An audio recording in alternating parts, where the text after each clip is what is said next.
are blocked off. It's crawling past the scene of an accident. The M1 really slow southbound in Leicestershire after a car caught fire just before junction 22. The Ashby de la Zouche turn-off. All restrictions have been lifted, but it's still queuing back towards the East Midlands Airport turn-off. And really slow on the northbound M40 in Oxfordshire after an earlier crash just north of Bicester. On the M5 in Worcestershire, one lane's closed northbound at junction 5 at the A38 following an accident involving a lorry. And in North London at Holloway, Seven Sisters Road closed on that one-way stretch after a fire broke out in the building. I'm Johnny Ratner. You can stay up to date throughout the day by visiting our website, gbnews.com. It's our festive treat to you. Your chance to win an incredible £50,000 in tax-free cash. Our biggest ever Great British giveaway. What would you spend £50,000 on in the coming year? Spectacular holidays, a brand new car, home improvements, or maybe you'd just like to save it for a special occasion. For your chance to win £50,000 cash, text cash to 63232. One entry costs £2 plus one standard network rate message, or text bonus to 63232. 5 entries cost £5 plus one standard network rate message. Go to gbnews.com/win. Entries start from just £2. You can call 0903 681 3232. Calls cost £2 plus your network access charge. Or post your name and number to GB10 PO Box 8690 Derby DE1 9TT. UK only. Entrance must be 18 or over. Lines close at 6 p.m. on the 31st of January. Please check the closing time if listening or watching on demand. Good luck. Why go out on a Friday night when Friday night comes straight to your home? Talking about? Join me and my A-team of top pundits. Chemistry tonight is electric. As we tackle the big stories of the day with wit, insight and fearless energy. Man of the people. It's all vibe. Just a filing cabinet on wheels with a tie on. So, order in Friday Night Live with me, Mark Dolan, every Friday at 8, only on GB News, the People's Channel, Britain's news channel. Go to gbnews.com/shop now and take advantage of our biggest ever Black Friday sale with 25% off all items across our store and free shipping on orders worth £60 or more. There's never been a better time to grab something for the GB News fan in your life. From our signature clothing to drinkware, gifts, accessories and much, much more, you'll find the perfect present this festive season. Use the code BLACKFRIDAY25 on checkout at gbnews.com/shop for our best ever Black Friday deals.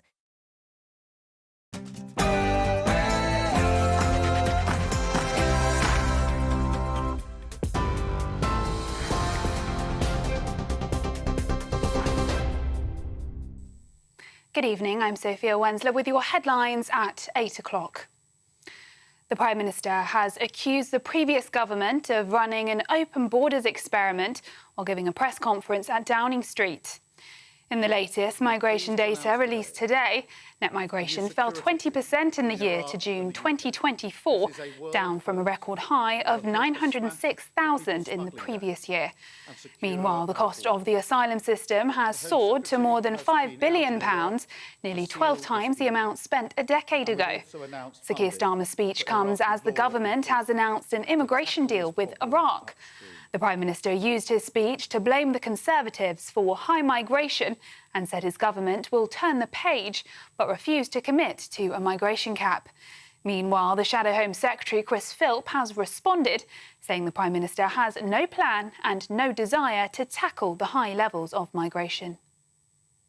Well, Keir Starmer had almost nothing of substance to say. This is a man who has ruled out having a cap on legal migration. It's a man who cancelled the Rwanda deterrent before it even started.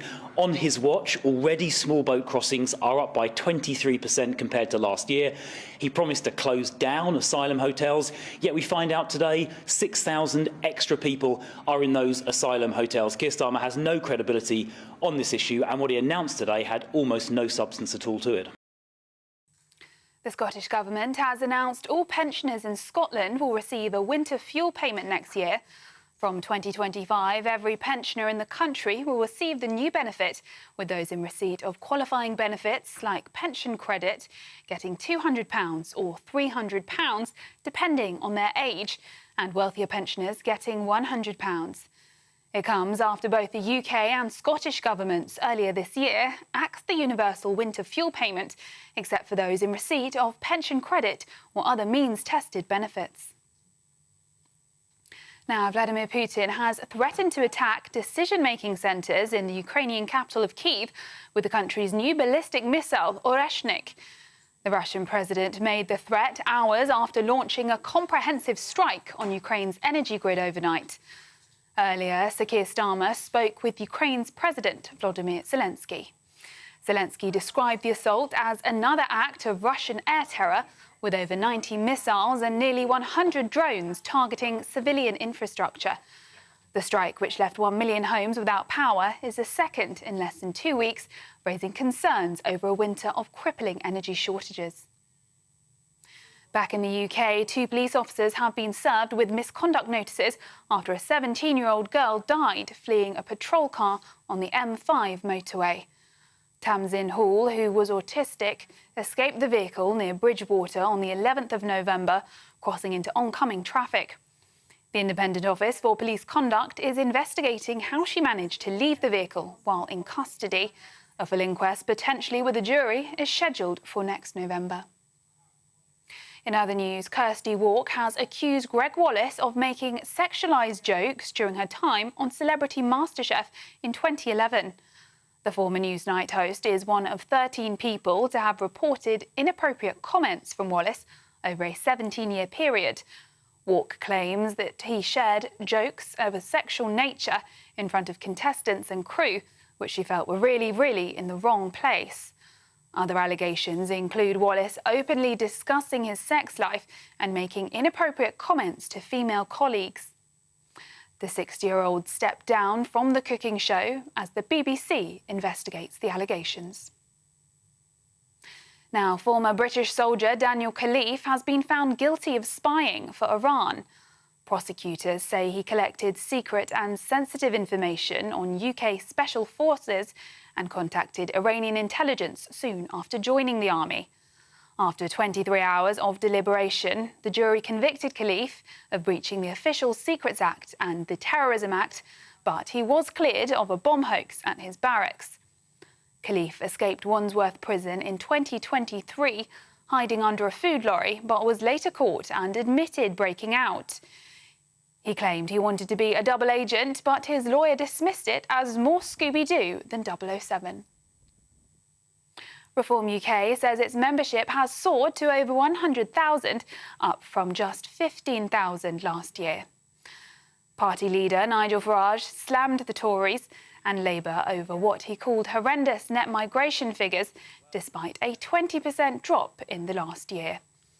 And in a major announcement for the party, former Conservative Minister Dame Andrea Jenkins has joined and will stand as Reform's candidate for Mayor of Greater Lincolnshire.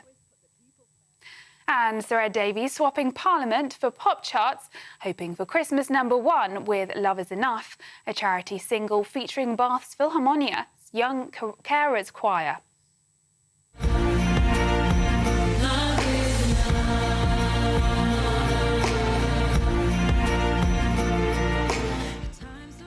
The song, recorded with a full orchestra and 20 singers, was inspired by the Lib Dem leader's own experience as a teenage carer. Davey says the single highlights the love and resilience of carers and hopes it will strike a chord with families this festive season. Those are the latest GB News headlines. More in an hour. For the very latest GB News direct to your smartphone, sign up to News Alerts by scanning the QR code or go to gbnews.com/alerts. Thank you very much for that, and good evening, everybody. Welcome to the Nigel Farage Show. Nigel Farage will be joining you in just a moment, and I shall keep you company. In the meantime, we've got a lot to discuss. Today's net migration figures. Let's start with that. I'm joined by Jonathan Portes, the Professor of Economics at King's College London. Good evening to you. These figures today, we now know nearly 1 million people, the net migration figure. We also know that the ONS managed to spectacularly miscalculate the figure originally. What do you think to this error of calculation, first up? Well, the biggest single cause of that was because there were a substantial number of visas issued to Ukrainians that the Home Office issued, and those Ukrainians did indeed quite legitimately come to the country. But for some reason, the Home Office and ONS managed to miscommunicate, and so they weren't counted in the earlier figures. And that's a pretty big cock-up, I agree. Exactly whose fault it is, we don't know. But we should emphasize, these are people we wanted to give refugee status to, effectively Ukrainians, and we did. The other errors or revisions mostly relate to this very difficult question of how you work out of people who are admitted exactly when people leave, whether they switch to other visas, whether they've departed, because of course people can depart without going through border control via Northern Ireland. So some of this is errors, some of it is simply the fact that you're always there's a bit of guesswork here. But certainly I think everybody agrees that ONS and the Home Office need to do better in the future in getting these numbers right. They must certainly do. So let's look at the numbers then. Just shy of 1 million people. That's how many our population has increased by. What's your view on that figure? Well, I think the first most important point is this was a really large temporary surge driven by what happened after the pandemic and as a result of the sort of labour shortages we had and the introduction of the new post-Brexit immigration system. And as you said, the figures have come down a reasonable amount in the latest figures. But if we look at the visa statistics, who we're giving visas to now, they're clearly going to come down a lot more. So, for example, a year ago, we gave out 100,000 visas for health and care workers, people to work in the NHS and care homes. In the last quarter, we only gave out 18,000. So that's a fall of 80%. And that will feed through into the immigration numbers going forward. So the numbers of the last few years have been, by historic standards, really large. But we always knew they were going to be temporary, and they are now falling quite fast. Well, you say that they're falling quite fast. I mean, these figures have a huge impact on the communities that people live, the culture of the country. It's not just about basic economics. Do you think, on the whole, migration to these kind of levels are net positive for a country? I think migration is certainly a net positive, and having a migration system that is reasonably liberal, is flexible, and lets people come here typically to work or study, and sometimes as refugees, is a huge net positive. I don't think that it makes much sense to talk about numbers like this as if they were going to go on forever, because obviously they're not. We know they're not going to go on forever, and that probably would not be sustainable or beneficial. But migration on the whole is positive. What we need to concentrate is making sure that the system going forward, not the specific numbers, but the system is actually working for us and for the people who are coming. And you say that you know that these figures are not going to go on forever. Many people will be sitting at home shouting at their screens that they don't believe that. They've lost complete faith that any government currently can get a handle of this. People in society have consistently voted against increased migration, whether it was the Brexit referendum and subsequent elections since. You think that you're optimistic, is what I'm hearing you say, in terms of a system to bring it down. Where do you get the optimism from, based on the absolute abysmal track record previously of governments? Well, I mean, I point out it's very complicated to work out exactly what people voted for. Vote Leave promised a skill-based migration system that didn't discriminate, but ended free movement, and it has ended, and a system that didn't discriminate between people from Europe and the rest of the world. That's what we've got. Boris Johnson reiterated that promise and introduced such a system. Now, that system has led to much higher levels of migration than most people anticipated. But that is, in principle, what they voted for. In terms of what happens now, as I said, we can already see in the visa statistics the number of people coming under what's called the health and care visa within the skilled worker system has fallen by 80% compared to a year earlier. Those are real numbers. That is the actual number of visas we're issuing for legal migration. So that is quite a big fall. So I think people can actually look at the statistics and say, yes, it went up by a lot. It went up by a lot more than anyone expected. Now it's falling, and it'll fall quite quickly in the next few years. I don't think there's any doubt about that. Whether that's what's right for the country is a much wider debate, of course. Whether we've got everything right about that system, there's still plenty of room for argument about that. Yeah, I've got to say as well, most people, again, we've been promised caps of net migration in the tens of thousands. That was a really stupid idea. Well, let me ask you about that, because one of the things that Keir Starmer was saying today, he's promising us this white paper that will be coming imminently. So we were very light on detail today. He was asked a specific question by our political editor in terms of the caps, the volume. Where do you think this level should be? Keir Starmer essentially dodged that question. So I'll ask you. You just said then caps are a pretty stupid idea at that level. So what kind of level, what kind of cap? How do we figure this out? Well, I think that the whole point is that caps are a really stupid idea. You heard Chris Philp saying Keir Starmer doesn't have a policy because he doesn't have a cap. Well, David Cameron had a cap in 2010. Theresa May had a cap in 2016 and 2017, right? We have tried caps before. The Conservatives have tried caps before, and we are where we are. So anybody who thinks that a cap is some sort of magic solution is frankly delusional. And so, well, I'm not sure I don't know what's in Keir Starmer's white paper either, and I don't know whether I'll agree with it all. I do agree with him when he says that that people who go thinking that somehow a cap is some sort of magic solution that's going to make everybody happy and is going to automatically reduce net migration without damaging the economy, you know, that is delusional, and we should be quite clear that it's delusional. In terms of numbers, what I would say is that the numbers over the last few years have been clearly a big temporary surge that was unsustainable, and no system would have allowed that to carry on indefinitely. They are coming down, and they will coming down, but we should fixate much less on numbers and much more on trying to work out, well, what sort of system do we need? Do we want care work people to come here to do care work? There are trade-offs there between paying people more, paying higher taxes in order to do that, or paying more to the people who look after your elderly relatives, and lower net migration. Let's have a discussion about those trade-offs rather than worrying about overall numbers.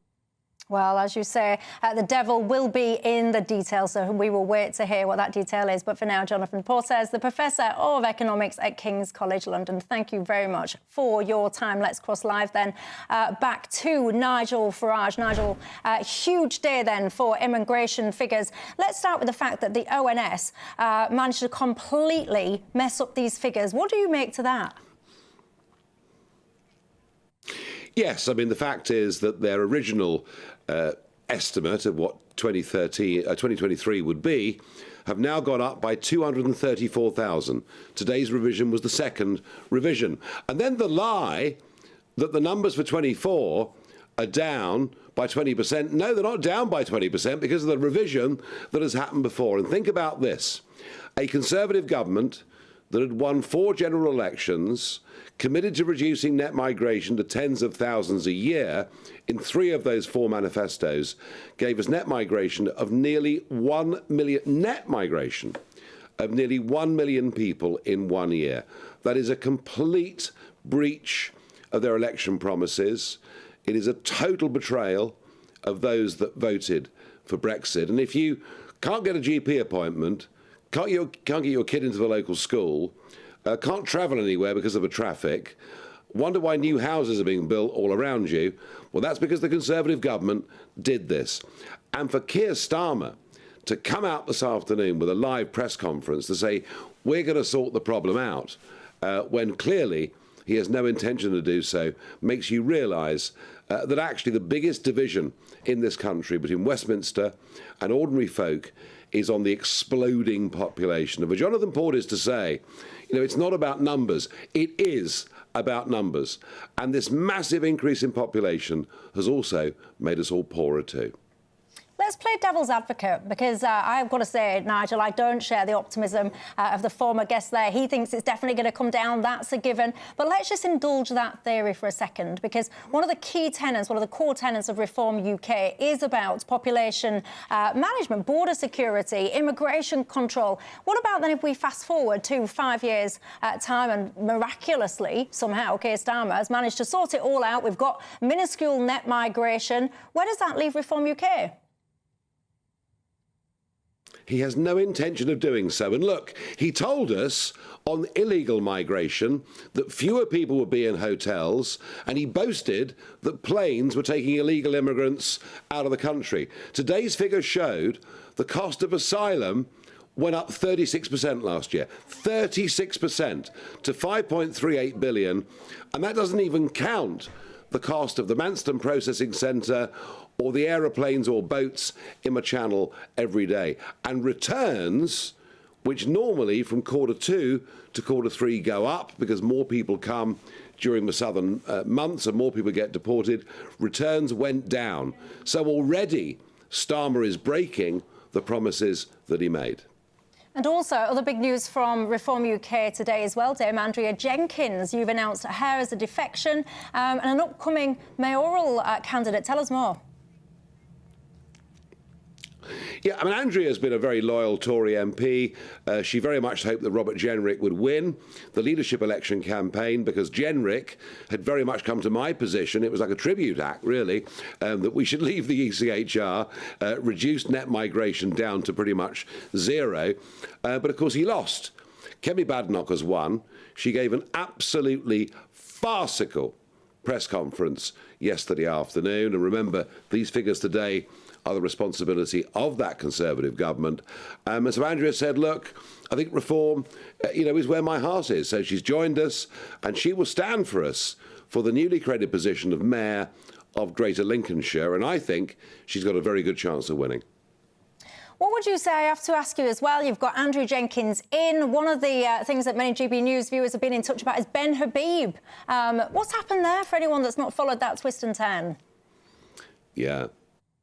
Well, that was the real champagne moment of the day. I mean, it was a good day, but Ben Habib announcing he's not with us really was the absolute icing on the cake. Look, after the election, Ben didn't get elected, other people did, and he and David Bull had been the deputy leaders under Richard Tice. And I said, Ben, David, I'm really sorry, but I want to make Richard Tice the deputy because he's in the House of Commons. He will literally deputise for me when he's there and I'm travelling around the country. And David Bull accepted that and is very much a part of the organisation. And poor old Ben felt bitter about it. And he's attacked me more in public than the Labour Party have. He's gone very bitter, very twisted. It's very sad. The fact that he's walked away, frankly, is a huge relief. Well, there you go. Look, Nigel Farage, I shall be handing back over to you to hand you the rest of the programme. There is so much that I know that you will be discussing. So, look, everybody, you know the drill on this programme. You can get in touch all the usual ways. Tell us, what do you think to these figures this evening? As I've just said at the start of this programme, almost 1 million people have joined this country. How do we actually manage that? What do we do? And how do you think it's affecting the area that you live in? We do want all of your views, all the usual ways. So get in touch and tell us more. Also on the programme, Chagos Island. What on earth is going on with that deal there? Nigel referencing yesterday that Donald Trump wants nothing to do with this one if we hand over those islands. So much to discuss. That's all from me, Nigel Farage. We'll be picking up after the break. Sunday with Michael Portillo from 11, only on GB News. Welcome back to Sunday with Michael Portillo. Well, drinkers have been warned about a drop in the quality of French wines after poor weather conditions hit this year's grape harvest. Winemakers across France will make 240 million fewer bottles of wine this year, the country's farming ministry said on Tuesday. So should we think of switching from French to English? I'm joined now by sommelier and founder of Inflorescence Wines, Jacinta Madison-Williams. Hello, Jacinta. Good morning. Nice to see you. First of all, let's just think about the poor French. We should. Has this been a fairly universal weather catastrophe for France? It has. Kind of across the board, we're about 22% down on last year's crops, which is quite significant. I think it's like one of the 4 years over the last century that have been this low. So, and it's affected both quality and quantity? I would say more so quantity. There's always ways of counteracting quality. It depends if people are desperate to make wine. They can obviously push out more watered down grapes. There's been a lot of rain, if you hadn't noticed. not only in France, we felt it here too. But lots of frost, supercell hailstorms have completely wiped out some crops. So in some cases, there's nothing to make. In other cases, it's just really watered down grapes, and you want to pick earlier to make sure you're avoiding all those rains. But I would say more so it's quantity. But saying that, France is still the biggest producer of wine in the world. It might be taken over by Spain this year, but as a consumer, don't panic. We're not going to run out of wine. And we obviously have lots of lovely wine growing here now in England. So whether we do make a little jump for a bit to English wine, but there's definitely still lots out there. GB News, the People's Channel. This is Britain's newsroom, where your voice matters. It's just astonishing. With expert analysis and honest opinion, we don't just keep you informed. We bring you unique perspectives you won't see anywhere else. Can't argue with any of that. When the news happens, it happens here. On Britain's newsroom, weekdays from 9:30 a.m. Only on GB News. If you want your news to be straight talking... This is the nightmare for the Conservatives again. Down to earth. It's not just Nottingham where this is happening, is it? And most importantly, honest. Hard-working, middle-class taxpayers, they'll get their book thrown at them. They catch me, Martin Daubney, Monday to Friday, 3 till 6 p.m. on GB News, Britain's news channel. Join me, Nana Akwe, for an informative, interactive news programme with a difference. It's fun. No, he didn't say that, Dave. I'm so surprised. I think there's an element of truth to that. Join me from 3 p.m. every weekend, only on GB News, Britain's news channel.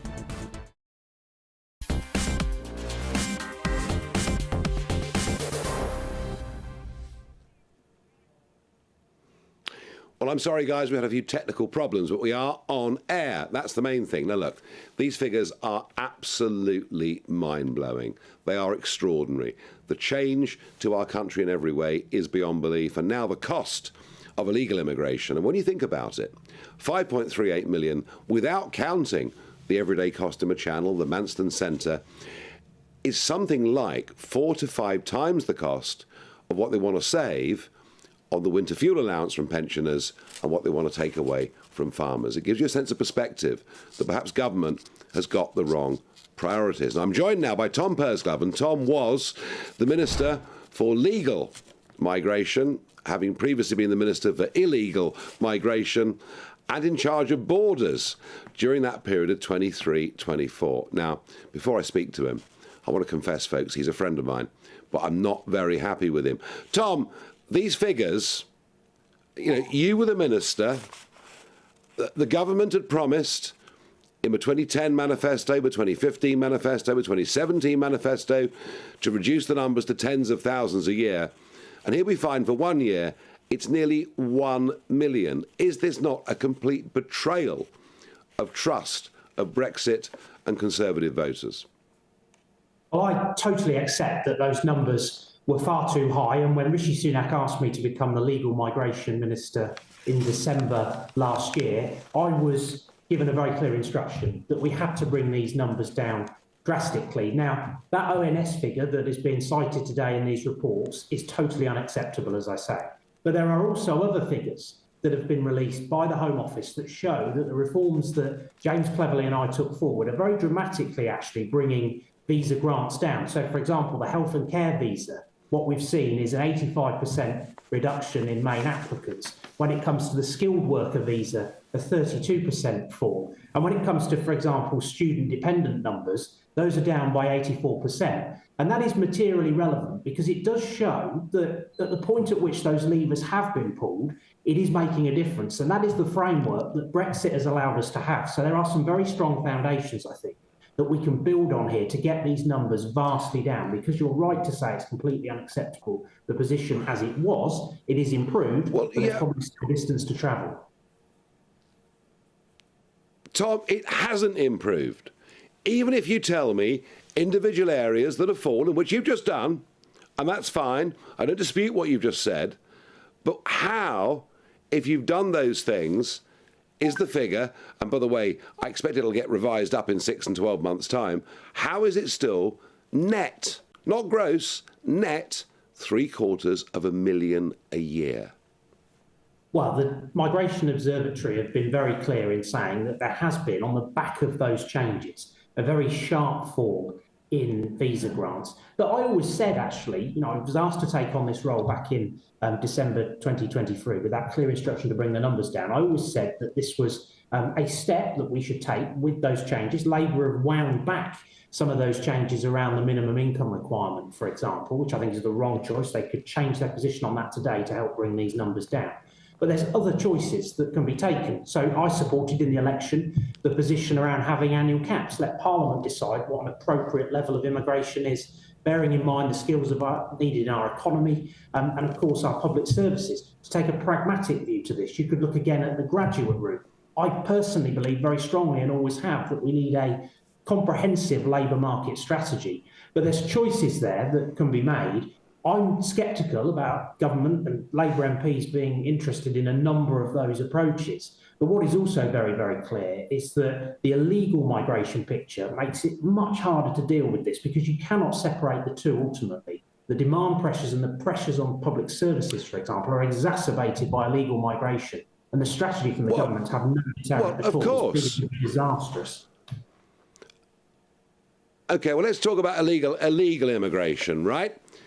And you were the Minister for Illegal Immigration before you got the legal job.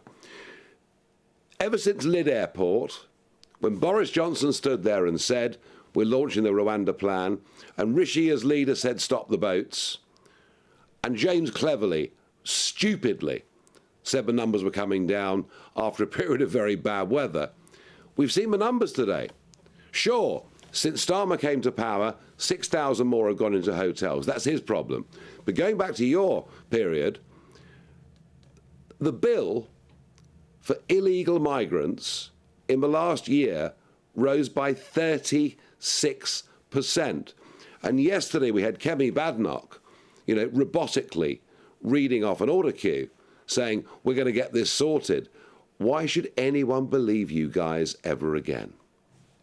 Well, if we want to talk about my record, Nigel, and you know that I'm very fond of you as well, and so these are not necessarily the easiest conversations for us to have, but the fact is I took through the House of Commons and through Parliament the Nationality and Borders Act, and the changes that were introduced through that legislation did a number of things, but one of them was to make it a much more robust consideration of asylum claims. And again, the figures today show that that has made a very marked difference, with the grant rate now falling to 52%, up from about 75%. So that is an important part of my legacy in terms of the framework to deal with these issues going forward.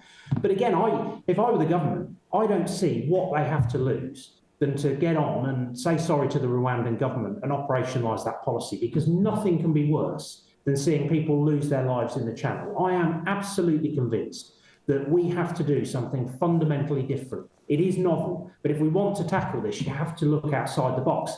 There is a policy there with a legislative basis. Try it. What could be worse than people losing their lives in the way that we've seen? Because if you haven't got that sort of policy intervention in place, all you're going to see is unlimited numbers of people arriving from various nationalities, because you've got nowhere to remove them to, because you can't remove them back to their country of origin. But if you've got a solution like Rwanda, you can send people to that third country, where in the end, ultimately, the Rwandan government was saying that they would provide sanctuary for those people. And I think that... Well, I tell you what, Tom, another fundamental plank of the policy that they've dismantled.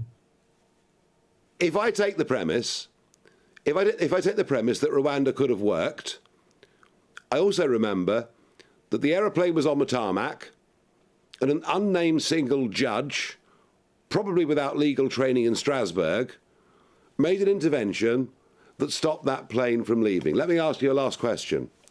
Can we deal with illegal immigration if we stay part of the European Convention on Human Rights? So I think it's quite clear that there is a real level of frustration and concern about the role that the ECHR plays in terms of deportations and removals from our country. I think we should be having conversations about what can be done to address that, and we shouldn't rule anything out. If it comes to it and that situation cannot be resolved, then these are the options that we should carefully look at. But it seems to me that this is not just a challenge for us, it's a challenge for countries that are affected by this. And so actually, let's see if it's possible to negotiate that situation. Let's see if we can resolve it. But if we can't, then I would not personally rule out, for example, having a referendum or to take the step that's necessary to make sure that we can remove people who've got no right to be here and dangerous foreign criminals who pose a threat to people on our streets. Tom Pursglove, thank you for joining us live here tonight on GB News. And Tom there setting out his views. I personally think we're way beyond considering whether we should leave the ECHR. I think it's pretty clear that if we don't, we'll never sort any of this out. Now, the Prime Minister and indeed the Foreign Secretary are in big trouble on their Chagos deal. I'll discuss that in just a moment. Time for a weather update from the Met Office here on GB News. A little bit of mist and fog around this evening. Overall, though, won't be as cold as last night, not as frosty. And most places are going to be dry. There's some pretty wet weather coming into western Scotland thanks to these weather fronts pushing north. High pressure sitting across eastern England. That's where we've got the light winds. That's where the fog is quite thick this evening. Parts of Lincolnshire down into East Anglia. A few patches elsewhere too. Generally clearing though as the night goes on because the breeze will pick up. Staying soggy though across northern Scotland. Rain across the Western Isles may ease, but staying very wet across parts of Orkney and Shetland. Most places there will have a dry night, not as frosty as last night for sure. Still pretty chilly first thing tomorrow across eastern England. We'll have that cloud and rain still across Orkney and Shetland's early doors. That should be scooting away to the north. Nothing like as cold as this morning across Scotland. Most places will start above freezing. Quite gusty though across the west coast and at times across the northeast. Quite blustery conditions here during the day. A bit more of a lighter wind further south, but just enough breeze, as I say, to clear away that fog this evening. So it should be a fine start across much of eastern England. Staying dry and bright here for most of the day. In the west, we'll see that cloud thickening, the breeze picking up, blustery conditions in western Scotland at times for Northern Ireland and northeast Scotland too. And you can see rain coming in here as well. So turning damp for Northern Ireland, western Scotland, bit of showery rain for the west coast of Wales, Devon and Cornwall by the end of the day. But look at the numbers here. We could see temperatures into the teens. Another pretty chilly feeling day across the east. By the weekend though, it's going to be much milder everywhere. Quite a lot of cloud around. Could see some sunny spells coming through northeast England, at times northeast Scotland. Bit of showery rain moving across Scotland for a time. But again, most places will be dry. But temperatures on the rise. Double digits everywhere and some places into the teens on Saturday. And similar temperatures Sunday too. Join me, Camilla Tominey, for a frank and honest discussion with those in power that cuts through the spin and gets to the heart of the issues shaping our nation. You haven't confirmed that you want to stand as leader, but you haven't ruled it out either. This report basically says that he's not fit to stand trial. Is he indecisive? Incompetent? I deliver the dose of reality Westminster needs. That's the Camilla Tominey Show at 9:30 every Sunday on GB News, the People's Channel, Britain's news channel. Welcome to State of the Nation, daily plunge into the stories shaping our country. I'm Jacob Rees-Mogg, and Monday to Thursday we bring you the insights, the facts, the truth about how our country is being governed. Because what happens in Downing Street matters down your street. Tune in to State of the Nation every Monday to Thursday, 8 to 9 o'clock. Only on GB News, the People's Channel, Britain's news channel.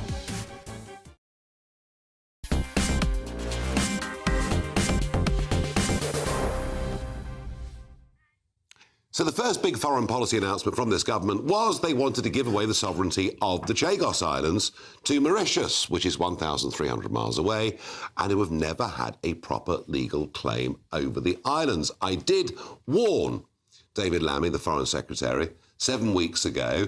I said, well, you're doing this, but you don't know who's going to win the American election on November the 5th. Equally, there's been a general election in Mauritius as well, and the new Prime Minister appears not to be so sure whether it's a good idea.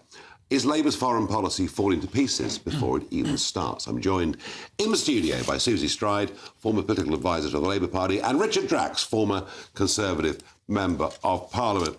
Richard, you've actually been to the Chagos Islands, I understand. Well, no, I wish I had. Right, OK. I haven't, but as a former serviceman myself, I'm well aware of how vital strategically this island is to NATO, quite apart from the else. I understand that the new President of America is very upset by this because The Chinese influence is clearly a threat, and I think it's a very rash move to rush into this. Whether the island goes back to the Mauritians is another moot point, but to rush into this like this is highly irresponsible in my view.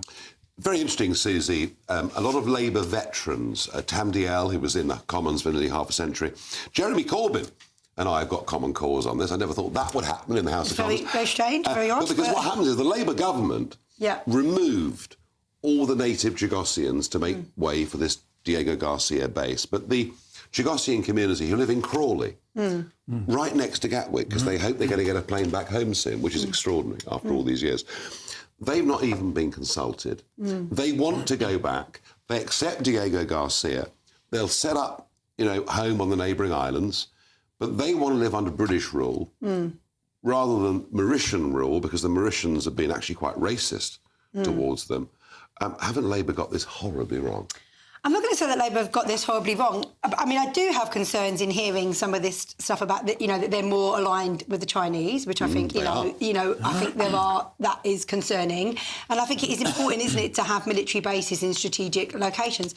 However, at the same time, I think if it is their land, if it is. It's not. No, Mauritius have never had a legal claim over the islands. Well, this is a bad deal for Britain, a bad deal for America, a bad deal for the Chagossian people. And Lammy, frankly, is playing student politics as if let's atone for our colonial past. I mean, just to say, I'm definitely not one of those people that believe we need to atone for these things. And I think. I think that David Lammy and Keir Starmer, there'll be a reason why they're doing this. And you can say maybe they don't have claim, but I mean, it is the other side of the world. It is in the middle of the Pacific Ocean. I mean, what claim do we have over it? Hang on, we fought a war 40 years ago for the Falkland Islanders who wanted to be governed by us, not Argentina. I mean, there is a principle. Yeah, I mean, there is a principle, and I think that's different. I think with that, there was a vote and they wanted to stay with us. I think this situation isn't the same, otherwise we wouldn't be doing this. We're doing it because of an obscure judgment by the International Criminal Court at the United Nations, but it has no legal force. It was advisory. Is this going to be the first big humiliation for Starmer? The first of many. I mean, heavens above, how many more mistakes has this man got to make? I am absolutely staggered. I wish I was in the House in a way. I cannot believe a new Labour government has had, 14 years to prepare for government, is making so many mistakes, and this is just another one. Let's move on to a much bigger, broader subject. Every single person watching and listening right now to this programme who has got teenage kids or younger is concerned about social media, is concerned about the access their kids have got via mobile phones. And if you're a parent that forbids your kid to have a mobile phone, well, that's pretty difficult given peer pressure and the way the world is. Now, the What the Farage moment. The Australians... Now, Australia is a very authoritarian country. Some people say that the problem with Australia is not that it's full of former convicts and their descendants, it's full of former prison officers and their descendants, and they're very good at bossing people about. But they put a law in place that I think is worthy of debate. They're banning social media for all under 16s. Now, on the face of it, I can understand why.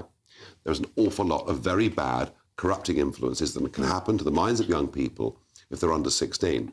But if you ban things, does it really stop them? Susie, this is a huge subject, isn't it? It is a huge subject, and I'm really for it. I've spent 20 years of my life working with teenagers, working with kids in schools and in youth clubs. And look, there's lots of fantastic things about social media. I helped run a big campaign when Iranians were being imprisoned and hanged every third day. We ran a massive campaign. You couldn't have done it without Twitter, or X, as it were.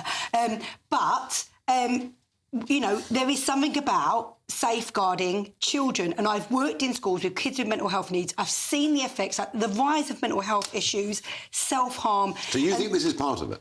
What? Oh, no, there is no doubt whatsoever. There's no debate about that. You bring in 100 kids now, they'll tell you, I'm having issues with my body because of images on Instagram. I mean, I can tell, I've heard that, frequently from young girls. And, the number of issues and the way it affects young people, I think this is right.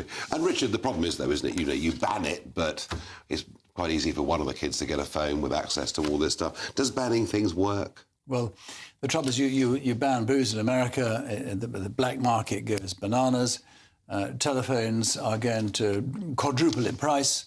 I mean, like in my time in the Commons, when you pass a law, and people are crying for it, you pass a law, very few people think of the consequences of, and often it's a sledgehammer to crack a nut. I'm not saying this shouldn't be looked at. This is a very, very big issue. Yeah. In my time in the Commons... Would you rather youngsters didn't have access to this stuff? I would, yeah, definitely. Without doubt. It is very destructive, and I've seen the figures of not least self-harm for young teenage girls go to the roof because of this. And the children are bullying in schools, and quite apart from that, the pornography and all things that these youngsters can now get access to. It is really appalling. And when you go out to even supper, it's not just the young, it's, dare I say, it's our age. I've seen a young married couple on a honeymoon sit there for 1.5 hours dinner on their phones. No one talks to each other. Have you seen that? Human communication is breaking down. That's what the issue is. Oh, yeah. That's and what's also, so sad. And it invades our private sphere and all of it. Yeah. You know, there are many things with social media that are fantastic, says he, with 5.5 million followers, and without which I wouldn't have a career. But the downsides are very, very big. Whether the ban works, I'm open-minded. In a moment, why are Transport for London charging people ULEZ charges who are going to hospital for advanced cancer treatment? Plus, let's talk a little bit, very quickly, about the assisted dying debate that will take place in the House of Commons tomorrow. Perhaps the biggest, most contentious piece of backbench legislation for 50 years.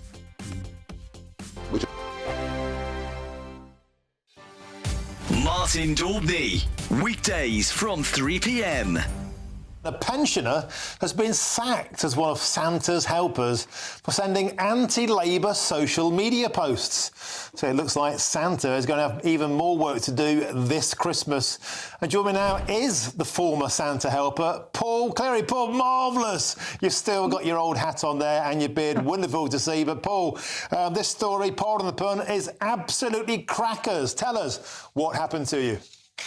It's unbelievable, to tell you the truth. I've been accused of sending racist and or derogatory remarks on my Facebook page about the Labour government. I received a letter from the trust where I volunteered as Santa. The posts in question about Labour cancelling Christmas. I've upset the board, members and volunteers, and are deemed inappropriate. As you're aware, a lot of time and effort is put into organising the Wath Christmas Festival, which is done by a small group of dedicated volunteers. They even banned you from making donations to the Montgomery Hall Food Bank, a local food bank. They said they didn't even want your food. That's right. That's right. And then in the next breath, they're asking for Christmas donations. Without going into any details, I understand that the post was about comparing Keir Starmer to an elf. Is that right? So was it an elf and safety issue? It was an elf with Keir Starmer's face on it in front of number 10, but the 10 was the I and O in idiot. Right.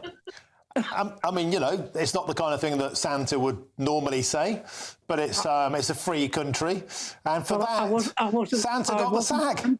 Yeah. GB News, the People's Channel. Weekdays on GB News. Wake up to breakfast every day from 6 a.m. Followed by Britain's newsroom at 9:30. At noon, it's Good Afternoon Britain. Followed by Martin Daubney from 3 p.m. Only on GB News, the People's Channel, Britain's news channel. We're proud to be GB News, the People's Channel, and as you know, we always love to hear your views. Now, there's a new way of getting in touch with us at gbnews.com/yoursay. By commenting, you can be part of a live conversation and join our GB News community. You can even talk to me, Bev Turner, or any of the members of the GB News family. In the GB Newsroom, we bring you the news as it happens. With our team of dedicated journalists across the UK. We're ready to keep you up to date with what's happening every half an hour, every single day. Bulletins here on GB News. The People's Channel. Britain's news channel.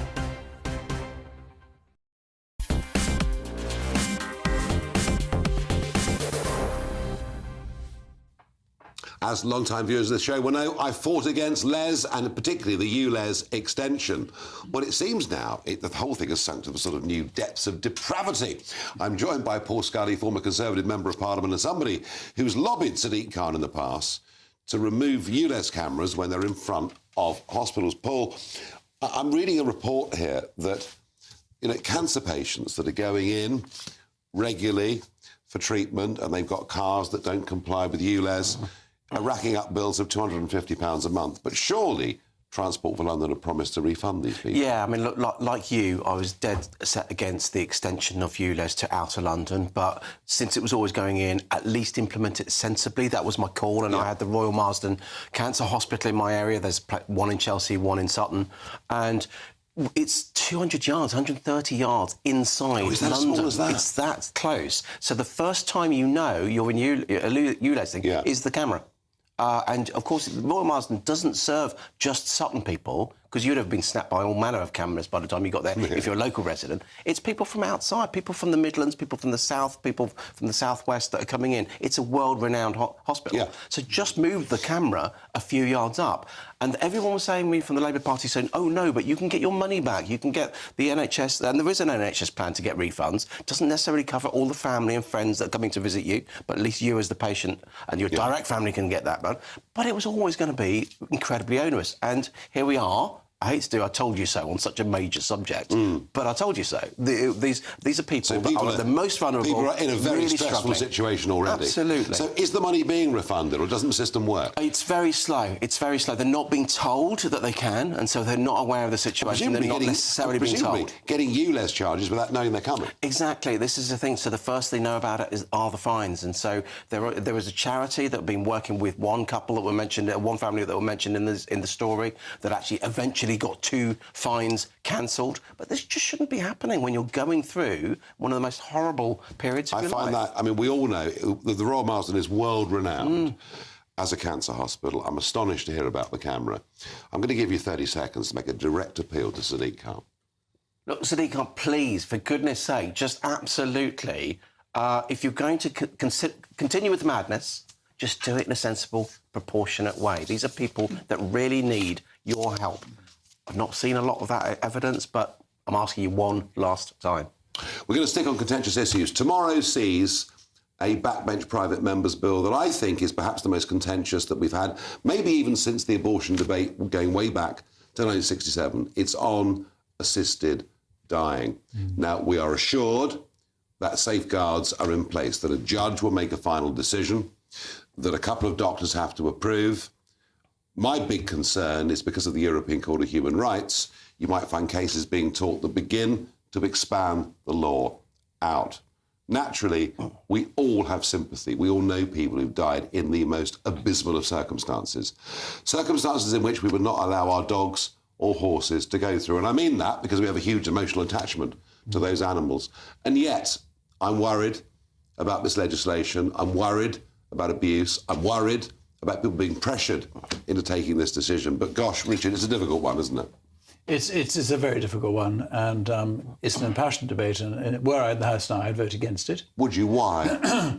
Well, I heard a judge on Radio 4 the other morning, and I thought... You don't still listen to the BBC, do you? Well, I'm sadly... Sacrilege on this channel. Sadly, I do. But a very good... But on this particular interview, it was interesting, because the judge said, we, the judiciary, are very unhappy with this. We have not had an impact statement on this. We've got to judge something with the facts, and they are concerned, how do they get the facts? How do they know that the person sitting there has made the right decision without coercion, without persuasion, without all kinds of things from family members or from friends or from anybody else? And that's, to me, I think, a big... And they should not rush this. This was pushed out by Starmer. This is another classic Starmer mistake. And you do not rush. You don't rush this sort of thing. Do you mean he's using the backbencher, Kim Ledbetter, to put out a debate that he feels he wants to support? Regrettably, I think certainly in my time, controversial issues were pushed out by backbenchers, and not the main party leaders, because it was seen as a backbench debate. Well, this one is really controversial. Susie, how do you feel on this issue? I mean, likewise, you know, I think if I was an MP, I would be voting against this. But I fully understand that it's such a serious issue, and I have, you know, you can't not but have compassion, you know. But, you know, I think of my 92-year-old grandma, and I think of people in that vulnerable situation, and you don't know whether, you know, they would make decisions thinking, oh, I might be saving my family money or the NHS money or whatever. And I also just think it is a slippery slope. And I say that cautiously just because I understand that people have really strong feelings on this. But I have strong feelings too, and I definitely would be voting against, and I hope it doesn't go through. I really do. Well, I don't know what's going to happen on this. It's a difficult one. Paul, you're not in the Commons anymore. I mean, I'm going to sit there. I am going to sit there and listen to the arguments. And this is maybe, in some ways tomorrow, we might see Parliament at its best. You often do with matters of conscience like this. I would vote for it. I voted for it last time it came to Parliament in 2015. And I think what the thing about it being rushed is the argument that's been there.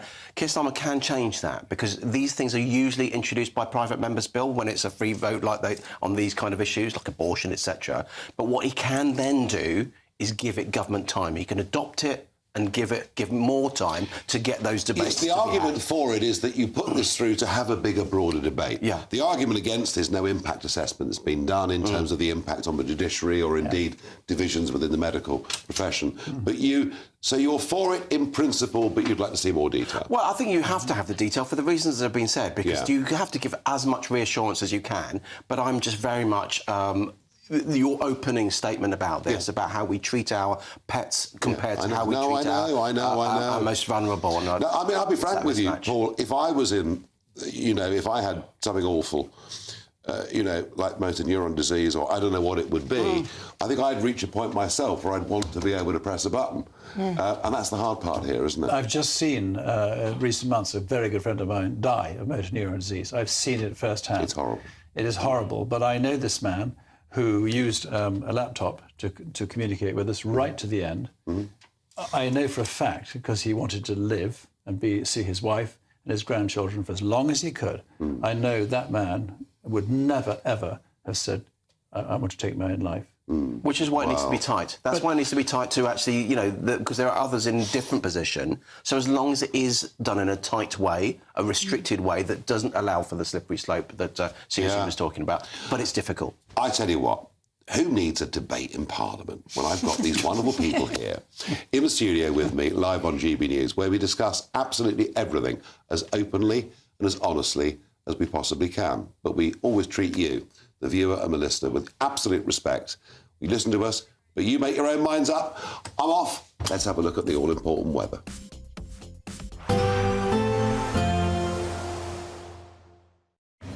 Even though we'll see a cloudy start, it'll be a bright outlook for the rest of the day. Boxed Solar, sponsors of weather on GB News. Time for a weather update from the Met Office here on GB News. A little bit of mist and fog around this evening. Overall, though, it won't be as cold as last night, not as frosty. And most places are going to be dry. There's some pretty wet weather coming into western Scotland thanks to these weather fronts pushing north. High pressure sitting across eastern England. That's where we've got the light winds. That's where the fog is quite thick this evening. Parts of Lincolnshire down into East Anglia. A few patches elsewhere too. Generally clearing, though, as the night goes on because the breeze will pick up. Staying soggy, though, across northern Scotland. Rain across the Western Isles may ease, but staying very wet across parts of Orkney and Shetland. Most places there will have a dry night, not as frosty as last night for sure. Still pretty chilly first thing tomorrow across eastern England. We'll have that cloud and rain still across Orkney and Shetland's early doors. That should be scooting away to the north.